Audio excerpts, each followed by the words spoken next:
어제 오늘의 일이 아닙니다. 우리 인류가 호모사피엔스가 이렇게 막강한 존재가 된 건 우리가 농경을 개발해서 그렇게 된 거잖아요.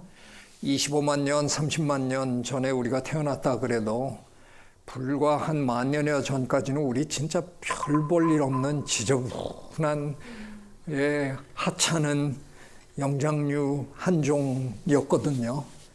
또 제가 악담을 또 하면 약간 졸부거든요. 우리가 갑자기 돈 벌고 거들먹거리는 졸부인데 그 농사가 과연 얼마나 큰 피해를 준 거냐? 참 아이러니컬한데요. 대부분의 분들은 공장에서 굴뚝에 연기가 막 피어오르면 저 환경 파괴의 주범 공단 만든다 그러면 우리 다 가서 들어눕고 반대하고 그럽니다. 그런데 농촌에 가서는 그 농촌을 바라보면서 목가적인 그런 낭만에 젖고 향수에 젖고 그러잖아요. 근데 여러분 읽어보셨을 만한 책, 세계적인 베스트셀러 총균쇠라는 책 있죠. 총균쇠의 저자, UCLA의 제럴 다이먼드 교수님, 농업은 우리 인류가 저지른 실수 중에 최악이었다라고 질러대셨습니다.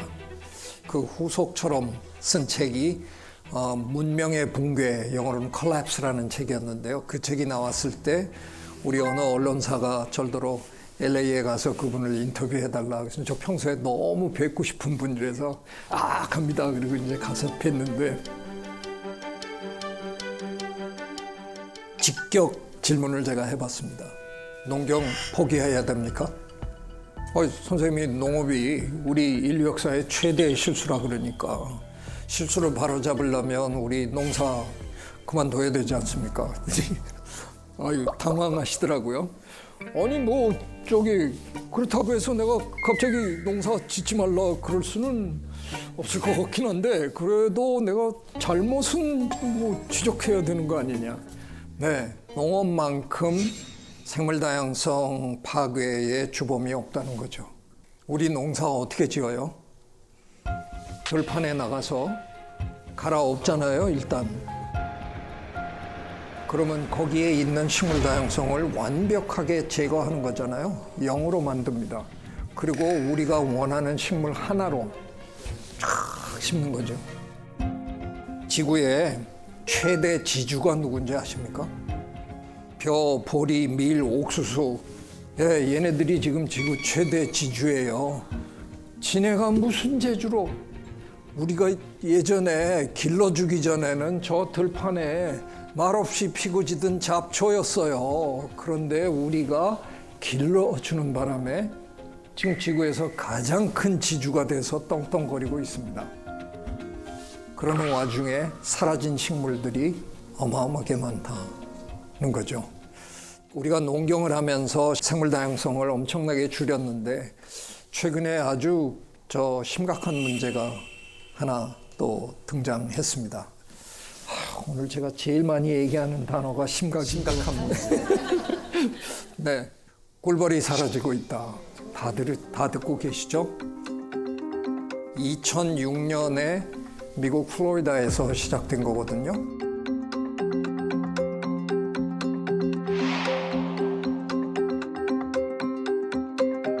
우리나라는 별일 없는 줄 알았는데 한 3, 4년 전부터 이제 심각해지기 시작했습니다. 이게 우리나라의 벌꿀 통의 숫자가 미국에서 기르는 통의 숫자랑 맞먹습니다. 말이 돼요? 미국은 우리에 비하면 어마어마한 나라인데 거기에 있는 벌통수랑 우리나라 한반도에 있는 벌통수랑 비슷합니다. 왜냐하면 미국 사람들은 벌꿀을 따려고 벌을 기르는 것보다 농장에 꽃가루 바지를 해주려고 주로 기르는 거고요. 우리나라는 꿀을 먹으려고 우리나라 사람들이 꿀을 굉장히 좋아하잖아요. 그래서 하기 때문에 그런데 그러니까 문제는 꿀벌이 사라진다고 해서 뭐가 그렇게 대수냐라고 생각하시는 분이 있다 그러면 꽃가루 바지가 필요한 작물이 있고 필요 없는 작물도 있겠죠. 근데 대부분이 필요한 작물입니다. 꿀벌 혼자서 작물의 80%를 지금 담당하고 있다는 겁니다. 전 토마토 인공 수정하거든요. 토마토인데. 직접 하세요? 네. 그 네. 베란다 안에 있는 애는 이렇게 붓으로 이렇게 해요. 그러니까 지금 이게 꿀벌이 만약 진짜 멸종하면 네. 그렇게 해야 되는 거예요. 맞아. 지금 중국에서는 이미 자연 씨처럼 사람이 하기 시작했습니다. 중국은 워낙 사람이 많으니까 그 거대한 농장에 수만 명이 들어가서 붓으로 지금 이렇게 하기 시작했습니다. 미국의 많은 대학들, MIT를 비롯해서 많은 대학에서는 지금 로봇 꿀벌 연구를 하고 있습니다. 꿀벌이 사라지고 나면 그 작은 꿀벌 로봇들을 풀어서 그들로 하여금 고가루를 옮겨줄 수 있게 하면 어떨까.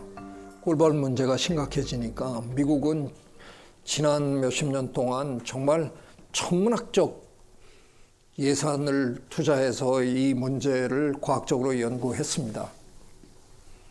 안타깝게도 뚜렷한 답이 없습니다. 벌이 사라진 이유를 아직 모르는. 꿀이 사라지는 이유를 굉장히 열심히 연구했는데 아직 잘 모릅니다. 제일 그래도 주범으로 드러난 건 역시 농약. 농약 때문에 그게 축적이 돼가지고 이제 한 군락이 완전히 무너지는 그런 일이 있다. 근데 그 농약을 쓰지 않는 지역에도 또 발생한 사건이 터지니까 이게 정답은 아니라는 거죠.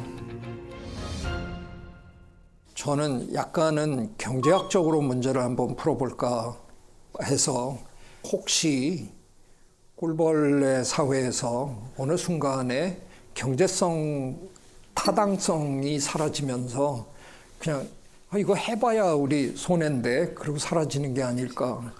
꿀을 만들어 놓으면 뺏어가고 그래서 더 이상 일할 필요가 없다 이건. 아니 그동안 근데 우리가 뺏어 갔어도 그들은 자기 먹을 게 뭐 제법 충분했기 때문에 그냥 뺏기는 거 알면서도 우리한테 그냥 협조했을 것 같은데 지금은 제가 보기에는 자기들 먹을 수 있는 그 경제성 수준 이하로 떨어지기 시작하니까 그냥 포기해버리는 일들이 벌어지는 게 아닐까. 꽃가루가 바지가 필요한 작물의 80%가 사라진다. 그 문제가 심각한 겁니다. 꿀벌이 사라지면 식량 대란이 벌어지겠죠. 전쟁이 나지. 그죠? OECD 국가 중에서 식량의 자급률로 볼 때 OECD 국가에서 최하위입니다. 세계 113개국 중에서 우리가 한 39위인가? 근데 뭐 거기는 못 사는 나라 다 포함된 거고요. OECD 국가, 잘 사는 나라 OECD 국가 중에서 우리가 제일 열악한 나라입니다. 자, 우리나라 반도체, 뭐 스마트폰 이런 거 잘 만들어서 배 잘 만들어서 돈 잘 버는 나라잖아요. 부가가치가 상당히 높은 산업이겠죠. 근데 식량이 부족해지면 우리는 우리나라에서 쌀하고 달걀 빼놓고는 거의 대부분의 거를 해외에서 사다 먹는 나라입니다. 반도체 스마트폰 팔아서 돈 많이 벌어가지고 지게에다가 돈을 이렇게 싸질머지고 갑니다. 저 빵 좀 주세요. 근데 그 나라에서 우리 먹을 것도 없습니다. 죄송합니다. 그리고 닫으면 그냥 못 사는 겁니다. 그러니까 이 문제는 보통 심각한 안보 문제가 아닙니다.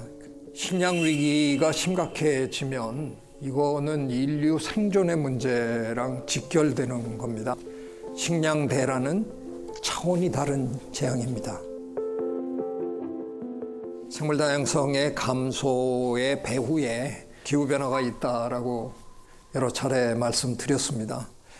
저 끓는 물 안에 개구리를 집어넣으면 그 개구리는 그래도 사는데 왜? 닿자마자 튀니까. 그래서 약간 화상을 입을지는 몰라도 그냥 사는데 그냥 미지근한 물에 있는데 밑에서 서서히 데우면 죽는다는 거잖아요.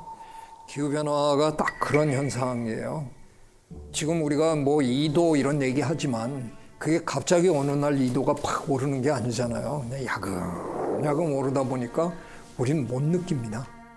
그러다 보면 어느 순간에 돌이킬 수 없는 지점을 넘었을지도 모른다 하는 겁니다. 세계적으로는 2019년이었나요? 호주에서 인류 역사의 가장 대규모 산불이 일어났죠. 그로 인해서 코알라는 집계에 의하면 한 6만 마리가 죽은 걸로 알고, 전체적으로는 동물로만 한 30억 마리가 희생당한 걸로 나와 있습니다. 근데 그 사람들이 대개 동물 이럴 때는요, 사실 안타깝게 그 안에 곤충 포함 안 하거든요.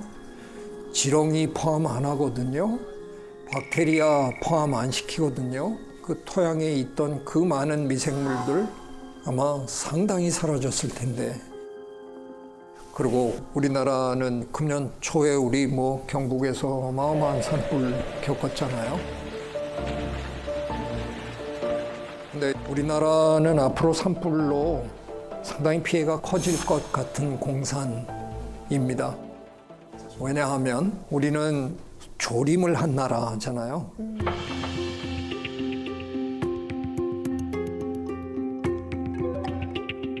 근데 이렇게 하다 보니까 사람들이 원하는 수종을 자꾸 심다 보니까 이상하게 우리가 소나무 위주로 많이 심어서 키우고 있습니다. 근데 이 소나무가 불이 붙으면 너무 불이 잘 타는 거죠. 그러니까 산불의 위험이 훨씬 큰 거고요. 근데 산불 때문에 되게 흥미로운 일이 벌어졌어요. 96년에 강원도에서 어마어마한 산불이 있었잖아요. 굉장한 면적이 불에 탔는데 환경부랑 산림청이랑 합의를 못 봤어요. 이걸 어떻게 할 거냐.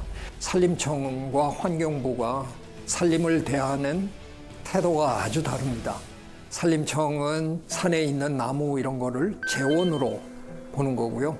환경부는 생물 다양성, 기후 변화 이런 쪽으로 걱정을 해야 되는 겁니다. 그러니까 산림청은 나무 심어야 된다, 조림해야 된다 이런 쪽이고, 환경부는 자연에게 맡깁시다 이런데, 근데 합의를 못 봐가지고 이게 절묘한 실험이 된 거예요. 환경부 쪽은 대조군이 된 거고 산림청 쪽은 직접적으로 개입해서 했으니까 실험군이 된 겁니다. 96년이니까 이제 거의 30년이 됐죠. 두 양쪽의 숲의 모양이 굉장히 많이 변했습니다. 너무 궁금하다, 진짜. 저 오른쪽이 산림청이 개입한 곳이고요. 왼쪽이 환경부가 개입한 곳입니다. 보건도 만만치 않은데요? 보기에는 산림청 쪽이 예쁘죠? 네. 만일 우리가 산림을 자원의 차원에서 보면서 수익을 창출해야 되겠다. 그러면 아마 이렇게 하는 게 좋을 수 있겠죠. 근데 수종이 너무 단순해서 생태계가 그렇게 건강하지 못해요. 그래서 산불에도 취약하고 그 안에 살아야 되는 여러 가지 동물들이나 곤충들 생물 다양성 차원에서 아직 굉장히 열악합니다. 그래서 그냥 겉모습만 녹색이라서 아름다울 뿐. 근데 이쪽은 언뜻 보면 쓸데없는 나무들이 많이 자라고 있는 것처럼 보이긴 하겠지만 침엽수와 화렵수가 골고루 섞여 있고 조림을 한꺼번에 하지 않았기 때문에 여기에 식물들은 키가 다 다르거든요.